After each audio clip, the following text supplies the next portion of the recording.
প্রিয় দর্শক, আসসালামু আলাইকুম। আজ আমি আপনাদের জন্য পারফেক্ট নিমকির রেসিপি নিয়ে হাজির হয়ে গেলাম।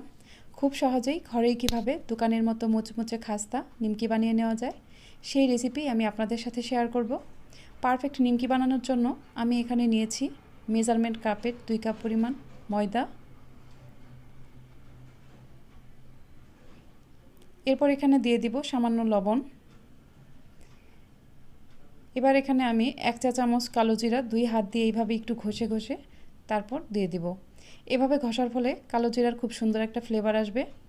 এরপর দিয়ে দিব 3 টেবিল চামচ পরিমাণ রান্নার তেল। এবার এই শুকনো উপকরণগুলো আমি খুব ভালোভাবে হাত দিয়ে মিশিয়ে নেব। অবশ্যই খুব ভালোভাবে হাত দিয়ে এইভাবে মেখে নিতে হবে। মাখাতে মাখাতে ময়দার টেক্সচার যখন এইরকম হবে, তখন আমি এখানে অল্প অল্প করে নর্মাল ঠান্ডা পানি দিব। একবারে বেশি পানি দেওয়া যাবে না, এই ডোটা একটু শক্ত হবে। আমি অল্প অল্প করে পানি দিয়ে শক্ত একটা ডো বানিয়ে নিব।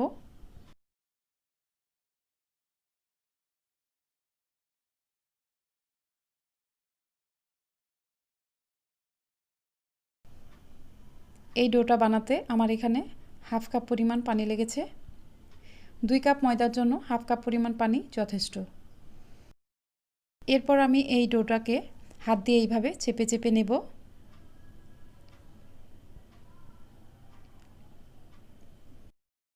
এক পাশ হয়ে গেলে অন্য পাশও আমি সেমভাবে চেপে নেব। এই কাজটি করার ফলে ডোটা অনেক নরম হবে।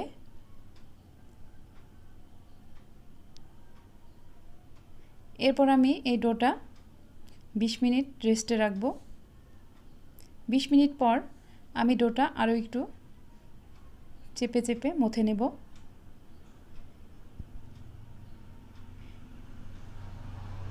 এরপর আমি এই ডোটাকে 3টা ভাগে ভাগ করে নিব। এবার এক ভাগ করে ডো আমি হাতে নিয়ে এইভাবে চেপে নিব। এর ফলে ডোটা আরও নরম হবে। দোকানের মতো পারফেক্ট নিমকি বানাতে চাইলে অবশ্যই আপনাকে এই প্রসেসগুলো ফলো করতে হবে।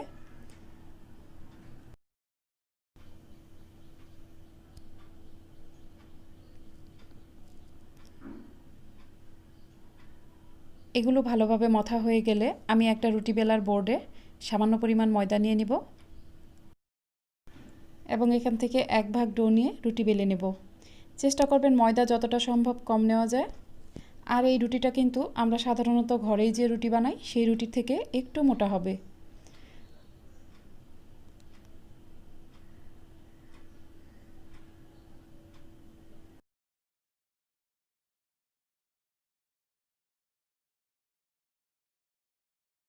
রুটি বেলা হয়ে গেলে আমি একটা নাইফের সাহায্যে এইভাবে লম্বা লম্বা করে কেটে নেব।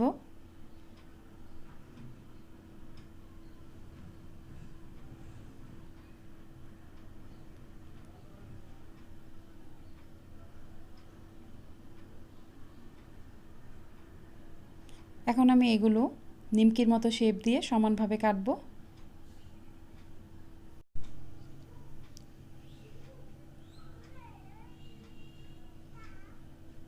আমি একটা প্লেটে কিছুটা ময়দা ছিটিয়ে নিব এবং এই কেটে নেওয়া নিমকিগুলো উঠিয়ে নেব। এভাবে আমি সবগুলো নিমকি কেটে নেব। এবার আমি নিমকিগুলো ভাজতে চলে যাব। আমি একটা প্যানে পর্যাপ্ত পরিমাণ রান্নার তেল গরম করে এখানে নিমকিগুলো দিয়ে দিলাম। তেলটা কিন্তু খুব বেশি গরম হওয়া যাবে না। খুব বেশি গরম হলে এগুলোর উপরে কালার চলে আসবে, ভিতরে পারফেক্টভাবে হবে না। এগুলো কিন্তু নাড়া বন্ধ করা যাবে না, বারবার নেড়ে দিতে হবে যেন এর চারপাশে সমানভাবে হয় এবং মিডিয়াম আঁচে এগুলো ভাজতে হবে।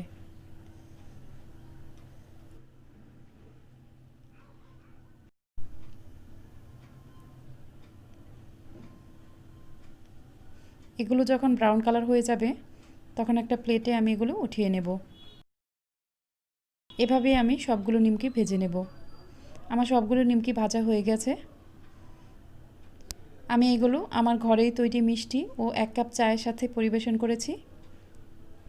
দর্শক, আমার আজকের এই রেসিপিটি ভালো লেগে থাকলে প্লিজ একটা লাইক দিবেন আর অবশ্যই আমার চ্যানেলটি সাবস্ক্রাইব করবেন। আর পাশে থাকা বেল আইকনটি প্রেস করবেন, তাহলে আমার নতুন নতুন সব ভিডিওগুলো সবার আগে পৌঁছে যাবে আপনার কাছে। আজ তাহলে এ পর্যন্তই। সবাই ভালো থাকবেন। আল্লাহ হাফেজ।